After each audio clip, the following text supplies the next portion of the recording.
All right, before the break, we asked you today's trivia pop question. The first commercially successful video game was Pong. Come on, you remember playing that, right? For hours. Well, what year did it come out? 1968, 1972, or 1979? Kurt, my producer, I think I got this one because I remember playing it, so it wouldn't be 68. Get rid of that one. By 79, we're already doing race car games.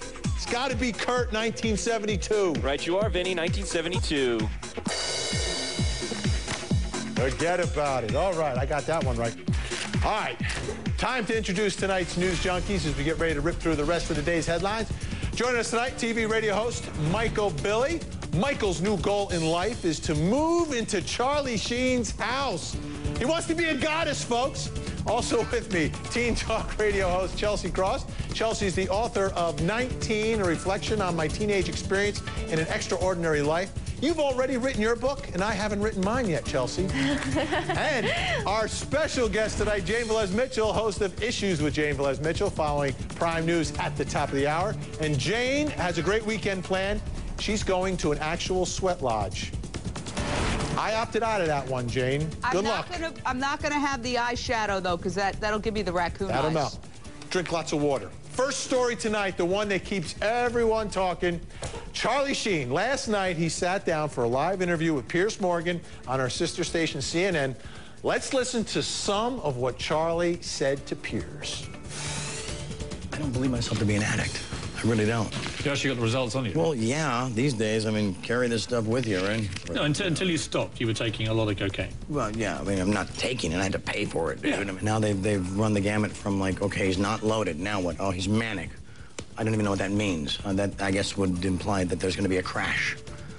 I don't know when that's coming, but maybe you can cover it when it does. And in their opinion, or in their vast research, pink clouds have to go away. Can't you just be in a pink cloud your whole life and just be super bitching and focused, like... In your head, have you thought, you know, something I've nearly lost here? Yeah, oh yeah, absolutely. One of the great jobs in television. Yes. Well, I mean, I can sort of understand why they felt like they had to intervene when they did. I have a vision of us getting back on the air for season 9 and then doing season 10 and then cleaning up all this mess behind us. Jane, Charlie keeps talking. He keeps talking to everybody, and we've just gotten word that he started a Twitter account, and I think he just sent out his first tweet. We'll get that for you in just a second. But Jane, is this evidence of part of his problem, all these interviews? You think? Yeah. He's saying he doesn't believe in addiction. That's an addict who hasn't hit bottom. Hitting bottom is precisely when you have a moment of clarity and you realize, oh my God, my life has become unmanageable. That is the very first step when you surrender to your powerlessness over the drug. The very fact that he's saying he doesn't even believe that he has an addiction means that he is really, really in his disease, and that doesn't matter whether you're taking the drugs at that moment or not. It's a mental state. He is not emotionally sober, even if he is technically sober at this particular instant. All right, let's take a look. We've got a tweet from Charlie Sheen. He's now on Twitter. He got about 5,000 members within a minute. There he is. I got to believe that he's with one of the goddesses there, Michael Billy. Michael, you know, and I know you're a recovering addict as well. What do you see when you see Charlie Sheen speak and he's doing all these interviews and talking to everyone and seeming so confident in everything he's doing?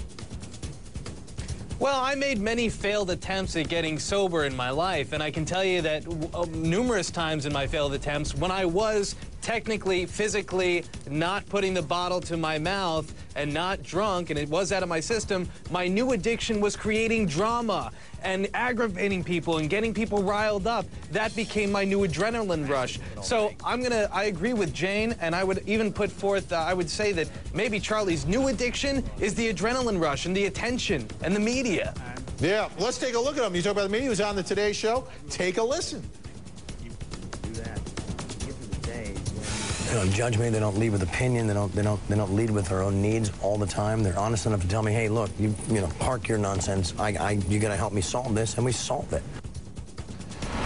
Chelsea, I got to ask you, from your perspective, you see a guy like Charlie Sheen. What do you see?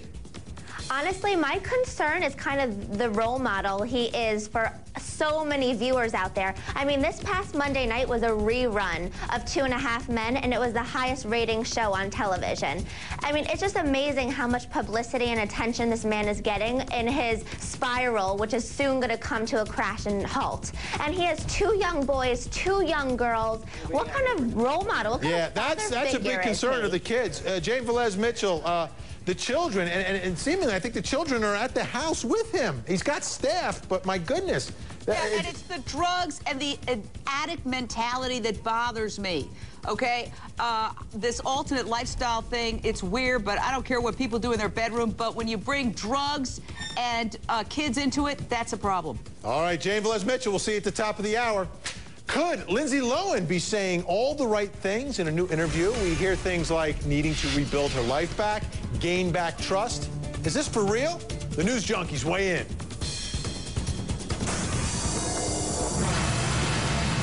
You know, there's one story that really bothered me today. Did you hear about it? Where was it? I think it was, may have been in Pennsylvania somewhere. And a battle of pizza shop owners. Did you hear about this? So I guess the real rivalry, I don't know if one guy's thin crust, one guy's thick crust. I don't know what the deal is. But one of the alleged pizzeria guys goes to the rival pizzeria and he has a bag of mice. Oh, gross.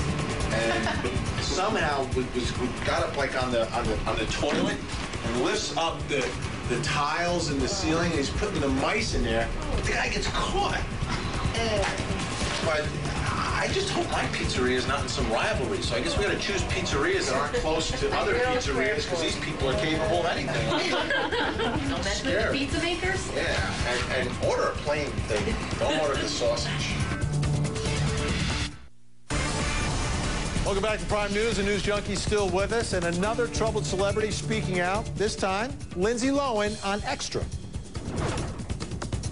I feel great. I feel happy. There's always, things, bumps that we have in the road, and as long as I'm focusing on the one thing that I know I need to put first in my life, which is, my recovery and stuff, and I'm doing good, and that's most important for me. Lohan sat down for an interview and said that she has to build her life back and get people to trust her before she can get a new movie role. Chelsea, what do you think? Do you think Lindsay's finally on the right track here? Is it possible? Well, I mean, I feel like we've given her a lot of chances already, so what's one more? It's amazing to hear her say that she needs to get her life back on track and that recovery is her #1 priority, because I don't think she's ever really said that before. So I'm rooting for her. She is the triple threat, and the girl's had a lot of chances. She really has. Michael Billy, does she sound like someone who's on the right road, finally? Well, you know what? I mean, she was Britney Spears. She was out of therapy, and then she was seen at a nightclub at 2:30 in the morning with Sam Ronson. So who knows what this girl's up to? I really think she needs to... Nothing good happens after 1 o'clock in the morning, Michael Billy, right? I swear, you know what? That's very true. Forget Britney Spears. I am telling you, Lilo is the biggest comeback of the century. I am so excited. There will be a party at my house. I believe in this girl. I want her back. Please come back. All right, what about this? An English teacher is fired over a bumper sticker on her car.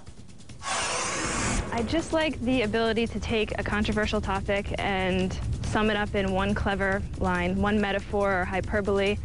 I'm an English teacher. That's what I do. All right, Tara Osborne says the sticker is about kids being over-medicated. Michael Billy, you saw the bumper sticker. Have you drugged your kid today? She should be fired for this?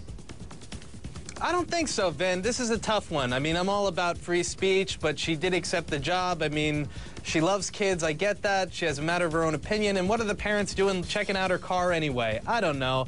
I think she definitely needs to keep her job, get her job back. A lot of these districts just act off the flying off the handle just to try to protect the parent, not thinking about the kid and the teacher's rights themselves. Chelsea, what do you think? Do you think this teacher was a problem with a bumper sticker like that?